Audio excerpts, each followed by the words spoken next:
Welcome back, fellow collectors. This is Crunchy Collectibles. Today we're looking at an Iron Studios 110 figure of Obi-Wan and Princess Leia. This is from the Obi-Wan series. Fantastic series, by the way. Only seen it once. Kind of slow, but I thought it was pretty good at the same time.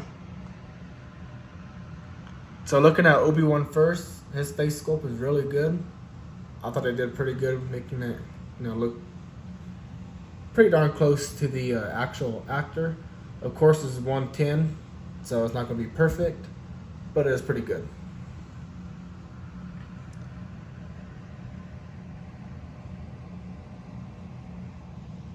His boots and Leia's boots as well look pretty well worn.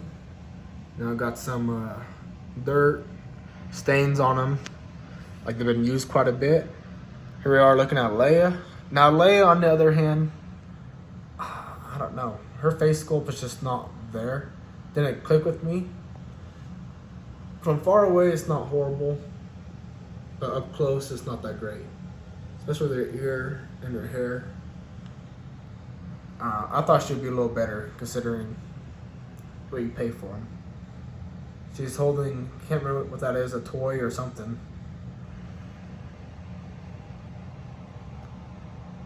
Same thing with her boots. They look pretty well worn. Did a great job on the paint job on both their boots. Just kind of sit there for a second and focus, let you all see. From far away, her face isn't too bad,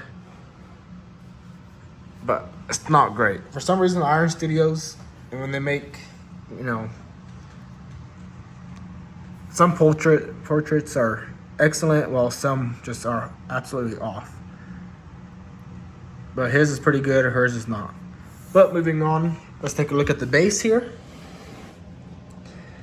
Kind of move it around. So pretty well all the same all the way around.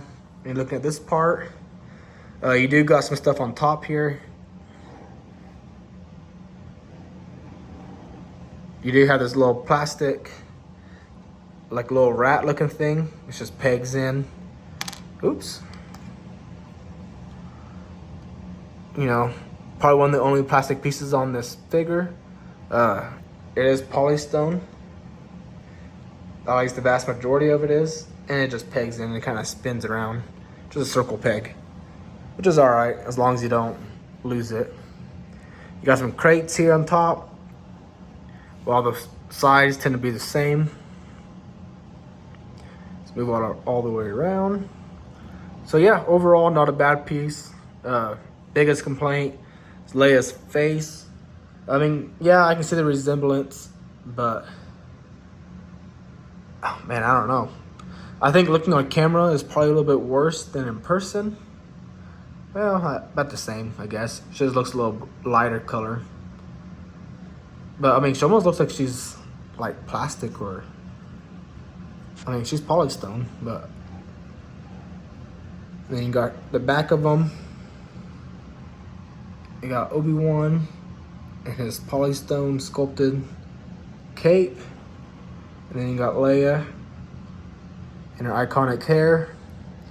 Do like how they did do a pretty good job with her jacket. But yeah, that's my Iron Studios 110 figure from the Obi-Wan series. They also went ahead and made a 110 figure of Obi-Wan and a 110 figure of Darth Vader when they're fighting with the iconic scene, which is supposed to be one of the first fights between Obi-Wan and Darth Vader after, well, technically after he becomes Darth Vader, I guess. But I decided to go ahead and pass on that just because I already got a couple Obi-Wans and I already got a couple Darth Vaders. One being a sideshow 1/4 or 1/5. And then one being a 110 Darth Vader coming in from Iron Studios in probably a couple of days actually. It's the one where he's choking one of the rebel soldiers from Rogue One. Looks to be a pretty good piece. And then they got their hands holding out. And just look how small those pieces are. Look how small the fingers are compared to mine. I mean, I do got pretty big fingers, but still. Then you can only imagine hers being even that much smaller. just amazing the details the Iron Studios can do. And then sometimes you can be disappointed with the details. But yeah, pretty good piece. No lightsaber, from what I can tell, is seen at all in this piece. But that's all right. You know, he's trying to hide his identity, you know, protect her. So you don't want to really show her. You don't want to really wave it around and show people it. But yeah, leave a like, subscribe, comment, and happy collecting.